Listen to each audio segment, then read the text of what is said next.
अस्सलाम वालेकुम नाज़रीन, प्रोग्राम में खुशामदीद। नाज़रीन, मुल्क में आज अदालती दिन रहा। एक के बाद एक अहम केस की समाअत हुई और एक के बाद एक अहम फैसला सुनाया गया। सुप्रीम कोर्ट ने फौजी अदालतों में सिविलियन का ट्रायल रोक दिया, तो खुसूसी अदालत ने पीटीआई चेयरमैन पर फर्द जुर्म आयद कर दी। इसहाक डार को एहतसाब अदालत से क्लीन चिट मिल गई, जबकि नवाज शरीफ ने एवन फील्ड और अल अजीजिया रेफरेंस में सजा के खिलाफ अपीलों की बहाली के लिए इस्लामाबाद हाई कोर्ट से रुजू कर लिया।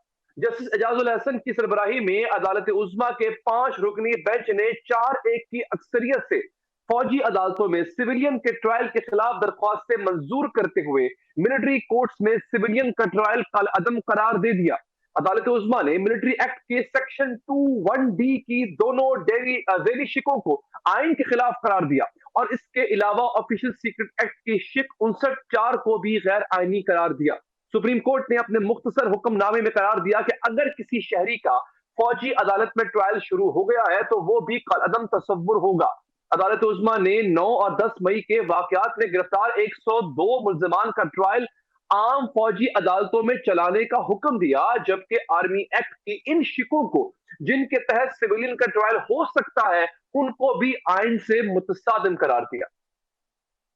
आज समाअत का आगाज हुआ तो जस्टिस एजाजुल हसन ने अटॉर्नी जनरल से इस्तफसार किया कि माजी की फौजी अदालतों में जिनका ट्रायल हुआ वो कौन थे। क्या वो 2015 के मुल्जिम आम शहरी थे, गैर मुल्की या दहशतगर्द?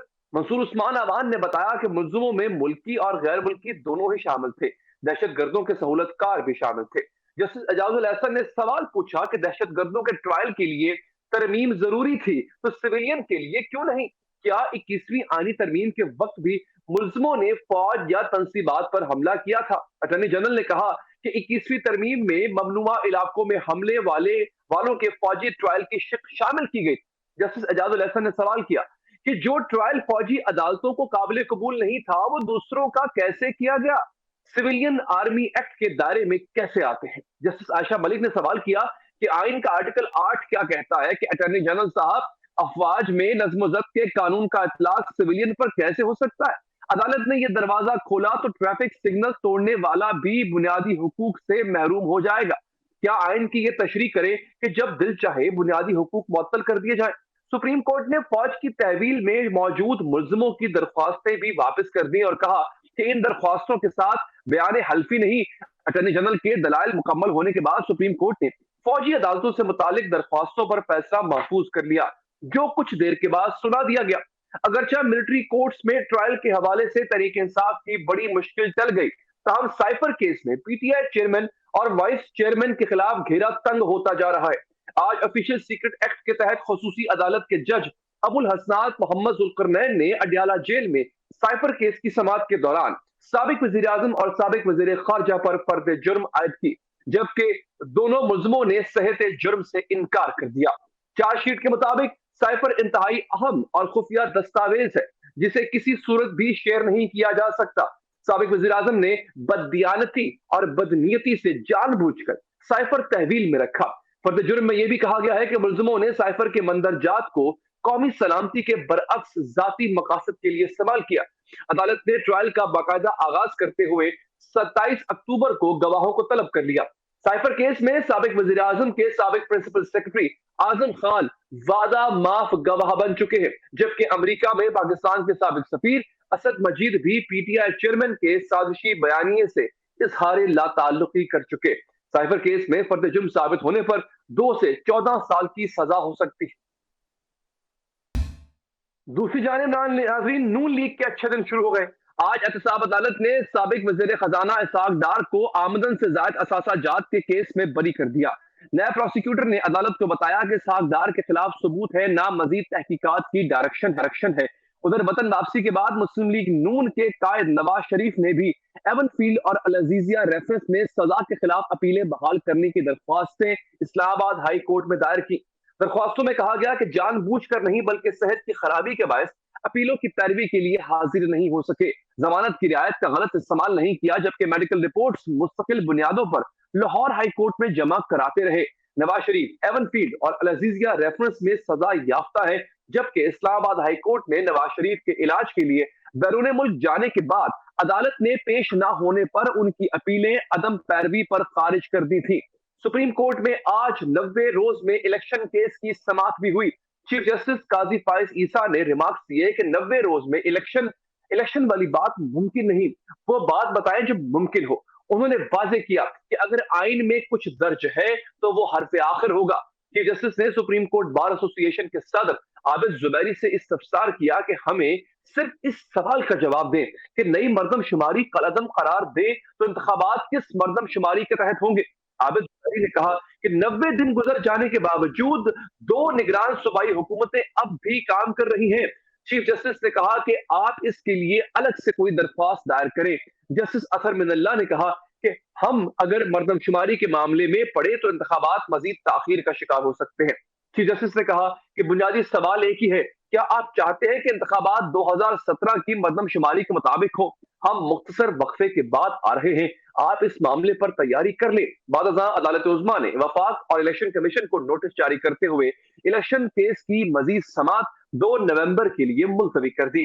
नाज़रीन, बात करने के लिए इस वक्त हमें ज्वाइन किया है साबिक अटॉर्नी जनरल जनाब असाफ साहब ने और बैरिस्टर सलाहुद्दीन साहब ने। मैं दोनों का बहुत बहुत शुक्रगुजार हूं कि आपने वक्त निकाला।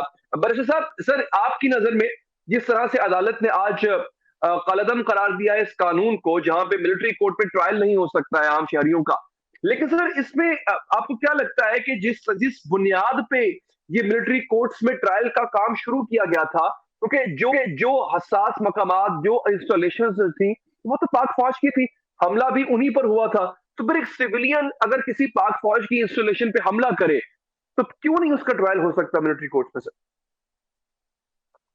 जहां तक मुझे याद पड़ता है सुप्रीम कोर्ट आईन पाकिस्तान है वो एक सेटअप बनाती है अदालतों का, जिसमें टॉप हायरार्की में सुप्रीम कोर्ट आती है, नीचे हाई कोर्ट्स हैं और फिर दीगर अदालतें हैं।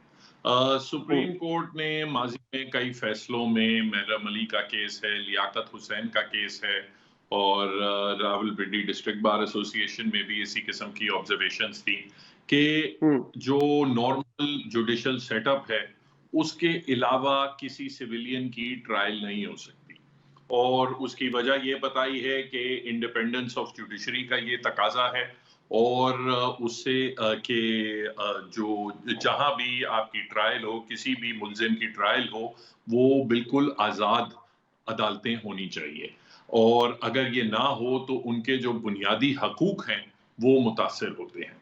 तो ये जो सिर्फ एक आइन में आर्टिकल है 8(3) जो एक एग्जेम्पशन देती है कि जो कानून जो military members of armed forces से मुताल्लिक हो, उनके लिए एक एग्जेम्पशन है कि उनका एक मखसूस डिसिप्लिन है, उनकी एक प्रॉपर डिस्चार्ज ऑफ ड्यूटीज के लिए अगर कोई कानून है तो वो उनका कोर्ट मार्शल वगैरह हो सकता है।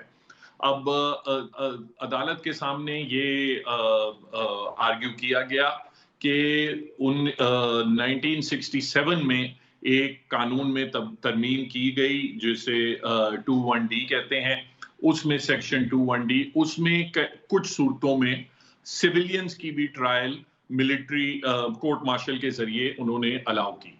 वो जो शिक है वो आज अदालत ने कलअदम करार दी है, और अभी तक तफसीली फैसला तो नहीं आया, मगर जो कोर्ट में ऑब्जर्वेशंस और आर्ग्यूमेंट सुन के यही लगता है कि उन्होंने जो अपनी ये महरम अली और लियाकत हुसैन वगैरह में जो जजमेंट्स दी थी, जिसमें उन्होंने कहा था कि मिलिट्री ट्रायल्स जो हैं और वो बुनियादी हकूक के खिलाफ है अगर सिविलियंस की ट्रायल की जाए, तो उन्हीं फैसलों पे आगे बढ़ते हुए उन्होंने आज वो जो शिक है आर्टिकल 21D उसको ही कलअदम करार दे दिया। ठीक है। अच्छा अशफाक असाफ साहब, आप अगर मुझे सुन पा रहे हैं तो सर आप किस तरह देखते हैं इस फैसले को? जहां तक मुझे याद पड़ता है सुप्रीम कोर्ट इसको एंडोर्स कर चुकी हुई है। FB अली का केस शायद 69 या 68 सुप्रीम कोर्ट है, उसमें इसको सैर हासिल गुफ्तगू के बाद कहा गया कि ये आईनी है।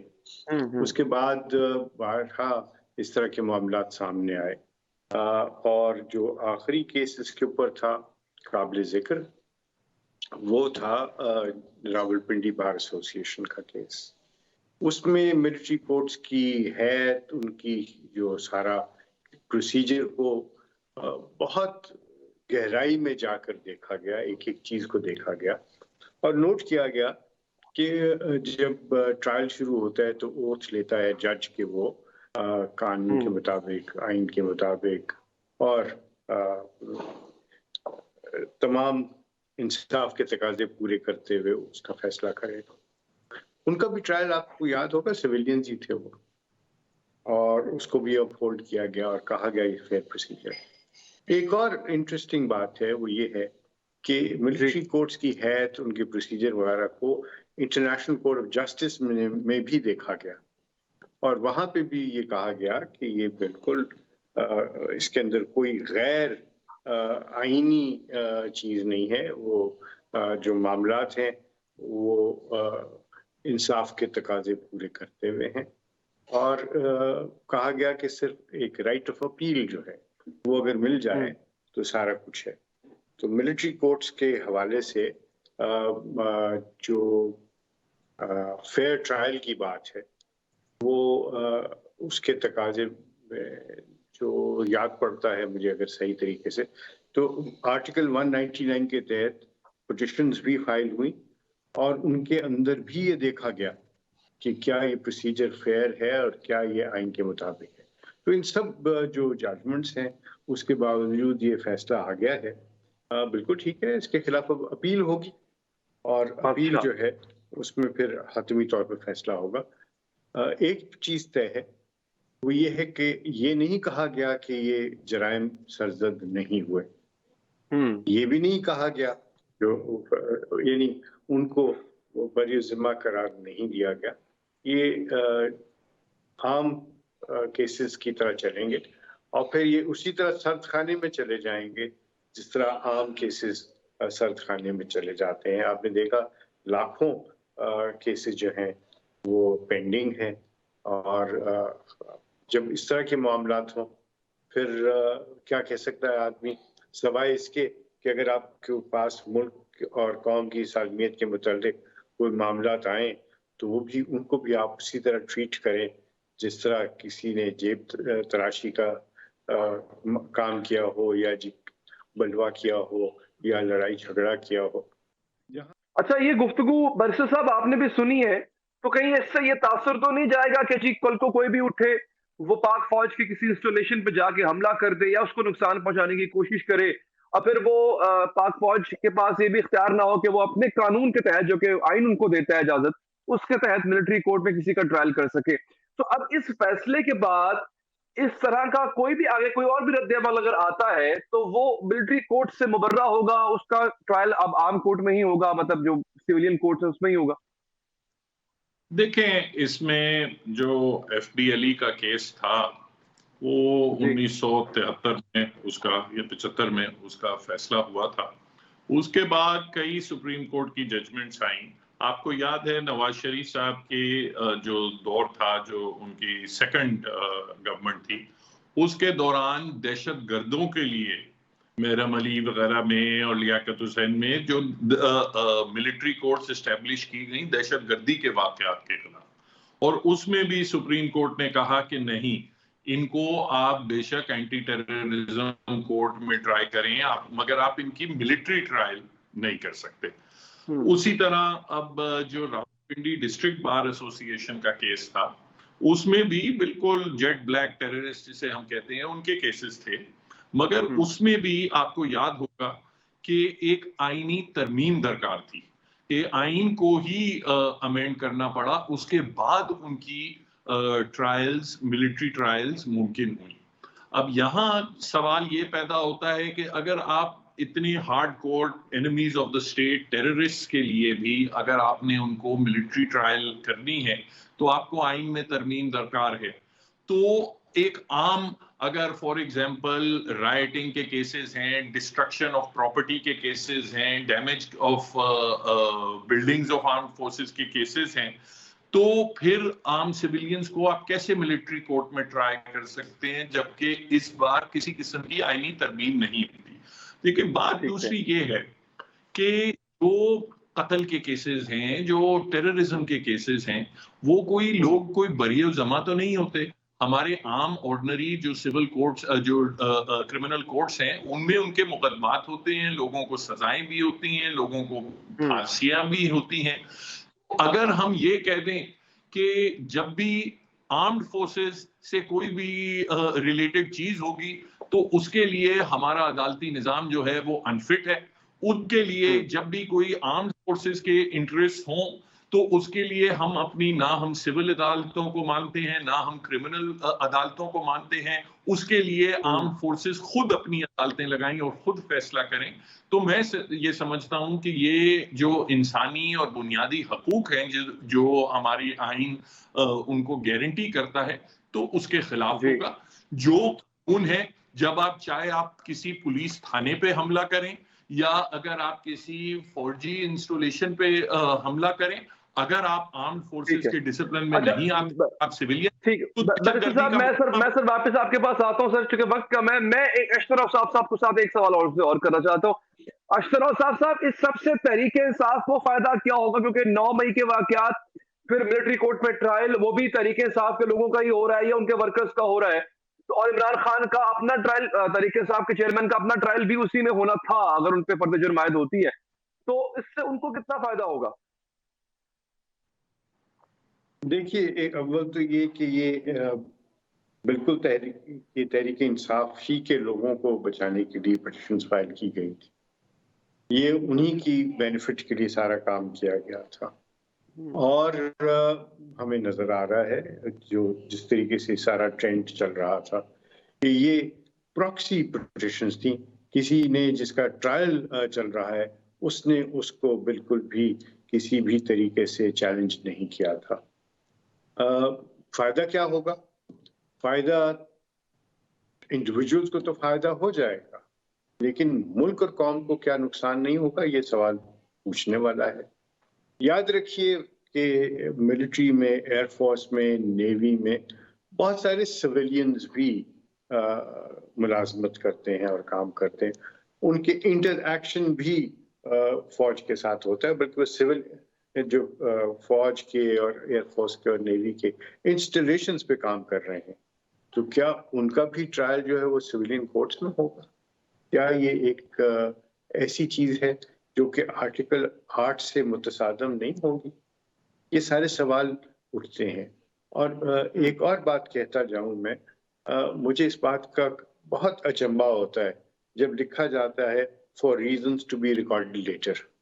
अगर वजीर आजम कहे कि for reasons to be recorded later मैं ये फैसला करता हूं, तो सुप्रीम कोर्ट या हाई कोर्ट या सिविल कोर्ट भी 2 मिनट नहीं लगाती उस फैसले को कलअदम करार देते हुए कि भाई रीजंस पहले होने चाहिए, फैसला बाद में होना चाहिए। तो मुझे ये चीजें बॉदर करती हैं। वहां पे जरूर कर सकते हैं आप, जहां किसी को सूली से बचाना है, किसी को फांसी से बचाना है, कोई इमारत को गिरते हुए को रोकना है, या कोई ऐसी इमरजेंसी सिचुएशन है। यहाँ पे तो मेरे ख्याल है पहले रीजंस होने चाहिए और फिर फैसला होना चाहिए। ये एक मेरा जाती है और ये आज का नहीं है, ये हमेशा मेरा ज़हन रहा है। ठीक है सर, बहुत बहुत शुक्रिया, आपने प्रोग्राम के लिए वक्त निकाला। बैरिस्टर साहब, आपका भी बहुत बहुत शुक्रिया कि आपने प्रोग्राम के लिए वक्त। नवाज शरीफ साहब आ चुके हैं, सबको साथ लेके चलने का ऐलान भी कर चुके हैं, लेकिन क्या वो सबको साथ चलने वाली बात चेयरमैन तहरीक इंसाफ पर भी लागू होगी? हमारे साथ मेहमान भी होंगे नून लीग के, उनसे बात करेंगे इस वक्त के बाद।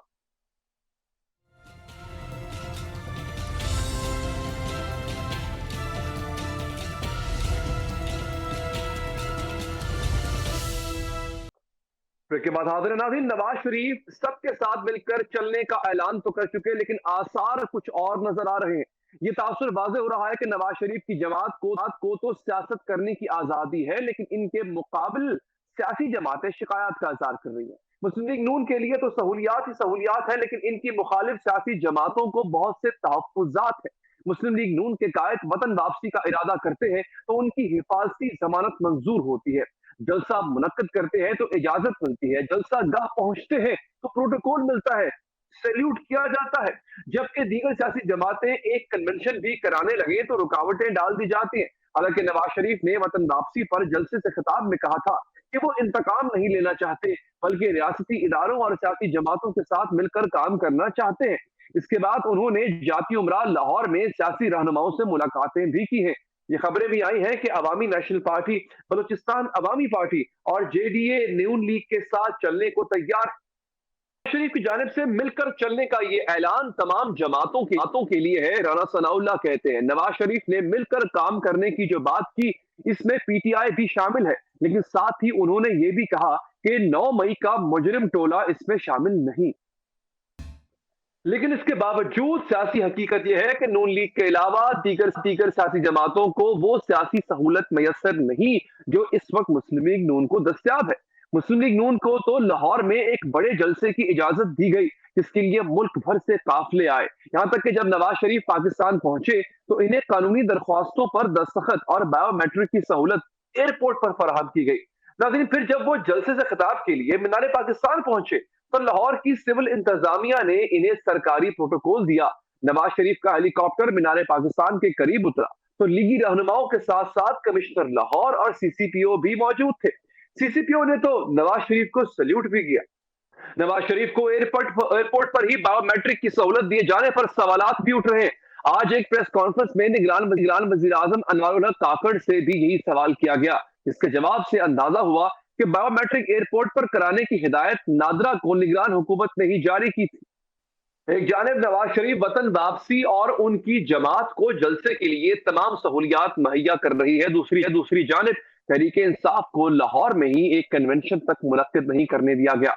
हालांकि लाहौर के इलाके काहना में वर्कर्स कन्वेंशन के लिए पीटीआई ने डीसीओ लाहौर से बाकायदा इजाजत भी ली हुई थी। इसके बावजूद पुलिस की भारी नफरी ने कन्वेंशन पर धावा बोला और कई कारकुनों को हिरासत में लिया। कन्वेंशन मुनक्किद करने वाले पीटीआई रहनुमा के घर और दफ्तर पर भी छापा मारा। 5 अक्टूबर को चेयरमैन तहरीक इंसाफ की सालगिरह पर भी तकरीबात का ऐलान किया गया, लेकिन इन तकरीबात को भी रियासती रुकावटों का सामना रहा। जमान पाक लाहौर में उनकी रिहाइशगाह के बाहर पुलिस नफरी तैनात की गई थी, जबकि पुलिस की गाड़ियों के साथ साथ कैदियों वाली गाड़ियां भी खड़ी की गई। उर्दू न्यूज के मुताबिक मीडिया को भी कवरेज से मना किया गया। पीटीआई का एक कारकुन वजीरिस्तान से अडयाला जेल रावलपिंडी के बाहर पहुंचा।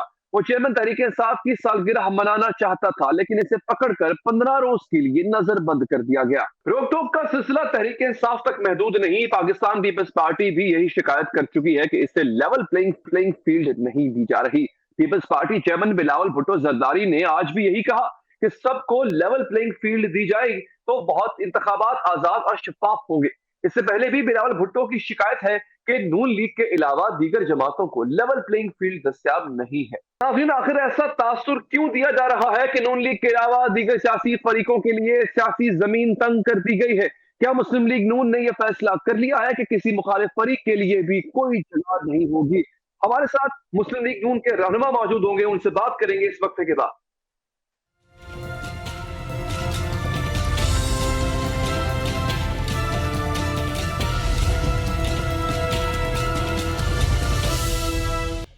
ब्रेक के बाद हाजिर है। हमें ज्वाइन किया है राना मशहूद साहब ने, मुस्लिम लीग नून के रहनुमा है। राना साहब, ये बताइएगा कि ठीक है, मियां साहब ने बहुत बड़ा जलसा किया, आपकी आमद बड़ी ग्रैंड थी मियां साहब की, इस्तकबाल भी बड़ा अच्छा हुआ, लेकिन उन्होंने ये भी कहा इंतकाम नहीं लेना चाहते, सबको साथ लेके चलेंगे सर। तो ये सबको साथ लेके चलने में तहरीक इंसाफ भी शामिल है, चेयरमैन तहरीक इंसाफ भी शामिल है, तो का तासुर यही मिल रहा है कि बाकी सबको तो शायद आप साथ लेके चल जाए, लेकिन शिकायत तो वहां से भी आ रही है, मगर चेयरमैन तहरीक इंसाफ इससे एक्सक्लूडेड है, नहीं है वो इसमें शामिल।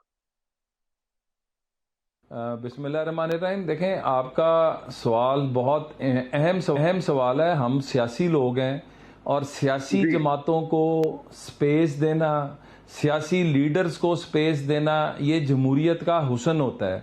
लेकिन हम जब बात करें जमहूरियत की और सियासत की, उसमें और तखरीबकारों में फ़र्क होता है।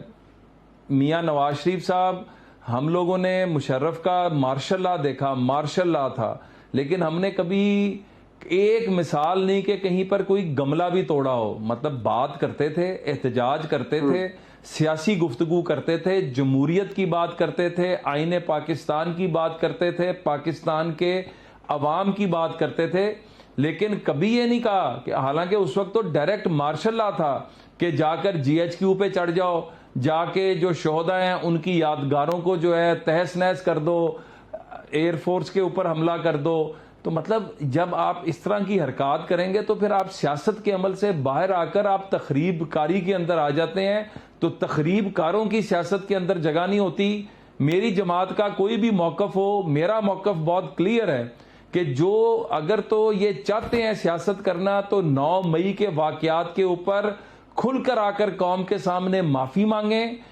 अदालतों की कार्रवाई में जो फैसला होता है कि उस फैसले को फेस करें और उसके बाद जो है आके सियासत करें। लेकिन ये नहीं हो सकता कि आप पाकिस्तान की बुनियाद पर हमला करें, पाकिस्तान की असास पर हमला करें। हमने ये किया नहीं। अच्छा, वो कहते हैं कबल तो हमने बतौर जमात ऐसा कोई कुछ नहीं किया और लोगों ने किया तो उनका हमसे कोई ताल्लुक नहीं। तो सर इसमें पूरी जमात को रगड़ देंगे सर आप पे? मतलब आप समझते हैं कि ये जो सजा है और लेवल प्लेइंग फील्ड का ना मिलना ये पूरी जमात के लिए? पहली बात तो यह है कि देखें, एक होती है क्रेडिबिलिटी। जो शख्स ये कहे कि 35 पंक्चर जो थे लगे और बाद में कहे मुझे तो किसी ने कहा था, जो शख्स ये कहे कि मेरी बेटी जिसके बारे में कैलिफोर्निया कोर्ट ने कह दिया उसके ऊपर वो आज तक मानने को तैयार नहीं है, जो शख्स ये कहे कि पाकिस्तान के अंदर करप्शन जो है वो बहुत ज्यादा होगी और जब उससे सबूत मांगे जाए तो वो कहे मेरे पास सबूत कोई नहीं है, जो शख्स ये कहे कि पाकिस्तान को आज तक जितने पैसे फॉरेन एड और फॉरेन फंडिंग में मिले उसके ऊपर एक कमेटी बना दे कि वो सारे पैसे जो हैं करप्शन में गए, और जब वही कमेटी कहे कि वो जो फॉरेन फंडिंग में पैसे आए थे या जो फॉरेन एड आई थी उसमें एक धेले की करप्शन नहीं है तो उसके ऊपर खामोशी इख्तियार कर ले, तो क्रेडिबिलिटी इशू सबसे बड़ा इशू है। तो इसके ऊपर पहली बात तो ये है कि वो जो कह रहे हैं ना उस पर अब एतबार करने को कोई तैयार नहीं है, नंबर 1। नंबर 2, इनकी जमात के वो लोग जिन्होंने 9 मई के अंदर अमली तौर पर हिस्सा लिया था वो सियासतदान नहीं रह गए, वो तखरीबकार बन चुके हैं। और तखरीबकारों के साथ जो पाकिस्तान का आइन और कानून कहता है उसी तरह उसके साथ मैं कानूनदान भी हूं। पाकिस्तान से बढ़कर हमें कुछ नहीं है। आज जो कुछ हम फलस्तीन में देख रहे हैं उसकी ये एक वजह सबसे बड़ी ये है कि उनकी जो सरहद है, जोग्राफियाई सरहद, वो महफूज नहीं है। उनकी फौज इतनी ताकतवर नहीं है कि वो आगे से जवाब दे सके।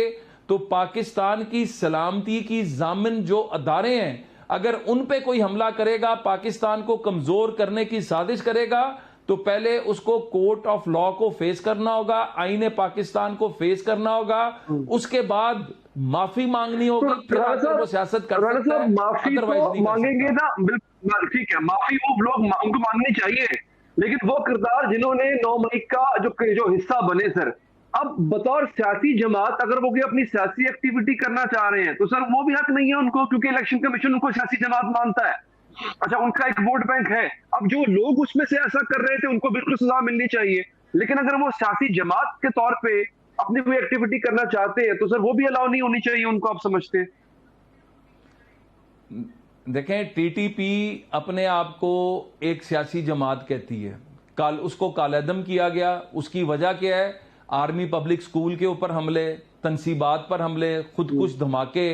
तो इसी तरह जो इनके ऊपर अब जो साबित हो चुका है, कल 2 दिन पहले लेकिन सर मैं सॉरी आपकी बात जल्दी काट रहा हूँ इस वक्त। वजह यह है कि टीटीपी को तो रियासत ने दहशतगर्द डिक्लेयर कर दिया है, लेकिन पाकिस्तान तहरीक इंसाफ को तो अभी तक किसी रियासती इदारे ने या अदालत ने दहशतगर्द डिक्लेयर नहीं किया ना सर, फर्क है। अगर मैं आपको ये कहूं कि जो साइफर केस जो शुरू हो रहा है और अगर वो मेरिट की बुनियाद पे चले, इंसाफ की बुनियाद पे चले, जो 9 मई को हुआ है उसके केसेस अगर इंसाफ की बुनियाद पे चलें तो तहरीक इंसाफ को भी कालेदम करार देना चाहिए, क्योंकि ये एक दहशतगर्द तंजीम साबित हुई है। मैं बार-बार आपसे बात कर रहा हूं। ये तो ख्वाहिश का इज़हार कर रहे हैं ना सर आप अपनी, रियलिटी तो कुछ और है ना सर, ये तो अपनी ख्वाहिश का इज़हार कर रहे हैं। बिल्कुल अली हैदर साहब, बात बड़ी मुख्तसर सी है। पाकिस्तान की जो हालात हैं, कश्मीर के अंदर जो आज कश्मीरियों के साथ हो रहा है, आज जो इंडिया में अकलियतों के साथ हो रहा है, क्या हम ये चाहते थे? कल जो शेख रशीद ने 2 दिन पहले स्टेटमेंट दी है उसके अंदर उसने कहा कि फौज, मैं तो बड़ी खुल के बात करूंगा, कि फौज के अंदर बैठे हुए कुछ अनासिर, पीटीआई ये मिलकर और कुछ जुडिशरी में बैठे हुए लोग ये मिलकर जो है पाकिस्तान के अंदर आसिम मुनीर का तख्ता उल्टना चाहते थे। ये किसकी ख्वाहिश हो सकती है? ये इसराइल की ख्वाहिश हो सकती है, ये इंडिया की ख्वाहिश हो सकती है, अगेन ये मैं आपकी बात काट रहा हूं सर। कुव्वतों की ख्वाहिश हो सकती है। आपने बड़ी एक अच्छी बात की है, वो थी क्रेडिबिलिटी के हवाले से। अब आप शेख रशीद साहब जो हर दूसरे तीसरे महीने मार्शल लॉ लग जाने की और हुकूमत जाने की पेशगोइयां किया करते थे, आप उनकी क्रेडिबिलिटी जो है इस इंटरव्यू की क्रेडिबिलिटी पे पूरा अपना बयानिया बना रहे हैं। तो शेख साहब ने बात की और उन्होंने बात भी एग्जैक्टली ये नहीं की जो आपने आप कह रहे हैं। उन्होंने कहा था कि तरीके साफ को उम्मीद थी कि अंदर से कुछ लोग साथ मिल जाएंगे, जो कि डेफिनेटली नहीं हुआ। सिर्फ बात यह है कि अभी इसको किसी नतीजे पे पहुंच लेने दें, किसी इदारे को इनको दहशतगर्द या करदम डिक्लेयर कर लेने दें सर, देन फिर आप उनके साथ वैसा सलूक करें। फिलहाल तो एक सियासी जमात है जो आपके मद्दे मुकाबले, अभी इलेक्शन आएगा, इलेक्शन में खड़े होंगे ये लोग, फिर क्या करेंगे सर? आप वोट भी नहीं इनको डालने देंगे आप? हैदर साहब, आप